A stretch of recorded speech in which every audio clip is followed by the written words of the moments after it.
The village of Ravenswood was silent, shrouded in an eerie stillness that seemed to seep into every corner.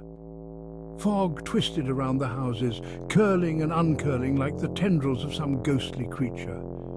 It was like a cold grey hand, reaching out to touch everything in its path, leaving a chill in the air. Ravenswood Manor loomed on the hill, a dark silhouette against the foggy backdrop, its presence both commanding and foreboding. The fog clung to it, wrapping the manor in a thick, suffocating embrace. It hid the manor's secrets, concealing its dark history and the whispers of the past. Locals whispered about the manor, their voices hushed and filled with fear. They said it was haunted, that spirits roamed its halls and shadows moved on their own. No one dared to go near, not after dark. The manor stood alone, a silent sentinel over the village, a monument to its tragic past, a reminder of the sorrow and loss that had once filled its rooms. But tonight, something was different. The air was charged with a strange energy. A light flickered in the distance, a small, wavering beacon in the sea of fog. Someone was inside Ravenswood Manor. A shadow moved behind the window, a figure barely visible through the mist. The manor was once grand, a testament to a bygone era of opulence and splendour. Its halls echoed with the laughter of parties long past, and its walls held the secrets of generations. Now it was a decaying shell, a mere shadow of its former glory. The grandeur had faded, leaving behind only memories and the relentless march of time. Ivy crawled up the walls, reclaiming the stone and wood, nature's slow but steady takeover. The once pristine facade was now a canvas for the wild. The windows were like empty eyes, staring out into the world with a hollow gaze. They seemed to mourn the loss of life and light within. Inside, dust lay thick on everything, a blanket of neglect that covered the remnants of a once vibrant home. Each piece of furniture told a story of abandonment. Cobwebs hung from the chandeliers, delicate yet eerie. The air was heavy with the scent of decay and the weight of forgotten years.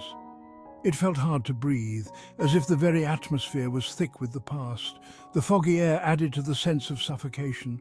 Footsteps echoed in the silence, a haunting reminder of the life that once filled these halls. Each step seemed to awaken the ghosts of the past. Each step disturbed the dust of ages, sending particles dancing in the dim light. It was as if the house itself was breathing again, if only for a moment. A chill ran down your spine, an involuntary shiver that spoke of unseen presences. The air was thick with an unspoken tension. The feeling of being watched was strong, an almost palpable presence that made the hairs on the back of your neck stand up. Something was here, lurking just out of sight. Something unseen watched from the shadows, a silent observer in the darkness. The manor, once a place of life and light, was now a haunting reminder of what once was. The villagers spoke of Lady Eleanor and Thomas. Their love was forbidden. Eleanor was promised to a wealthy lord. Thomas was just a stable boy. They met in secret, in the gardens of Ravenswood Manor. Their love was passionate, but it was doomed. One night, they planned to run away, but they were betrayed. The Lord found them. He killed Thomas in a jealous rage. Eleanor, heartbroken, threw herself from the highest tower. Their love was not allowed in life. It seemed death would not separate them either. Their spirits remained, trapped within the walls of Ravenswood Manor. They were not evil, but their sorrow was palpable. It filled the air like smoke. People said the manor was cursed, that love could never bloom there. But maybe, just maybe, there was a way to help them, to free them from their sorrow. Dr. AmeliaHart was a paranormal investigator. She was drawn to Ravenswood. She'd heard the stories, felt the sadness. She brought her team. They carried cameras and sensors. They hoped to communicate with the spirits, to understand their pain. The manor felt alive with energy. The air crackled. Whispers seemed to come from the walls. I feel a presence. I know the spirits are here, and I know they want to be heard. The team worked through the night. They set up EVP recorders. They asked questions into the darkness. At first there was nothing, then a breakthrough. It was Eleanor. She spoke of her love for Thomas, of the betrayal, of their despair. Then another voice, Thomas. He longed to be with her. They were trapped, bound to the place of their deaths. Dr. Hart and her team listened. They felt the sorrow of the spirits, but they also felt their love. They knew they had to help. They researched the history. They found the truth of the betrayal. They held a séance. We spoke to Eleanor and Thomas. We told them their love was pure, that they were not forgotten. As we spoke, the air grew lighter. The oppressive feeling began to lift. The next morning, the sun broke through the fog, casting a golden hue over the landscape.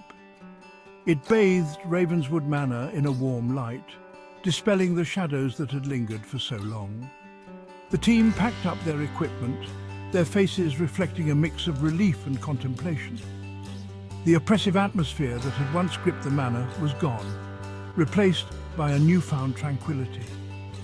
Replaced by a sense of peace, they left the manor with a sense of accomplishment and closure. But they knew they would never forget Eleanor and Thomas, the spirits who had once roamed these halls. The spirits were still there, lingering in the corners of the manor, but they were at peace, their restless wandering finally at an end. Ravenswood Manor was no longer a place of sorrow, but a testament to the enduring power of love and memory. It was a reminder that love, even in death, could find a way to transcend the boundaries of time and space, and that even in the darkest of places, hope remains, a beacon of light guiding lost souls to peace.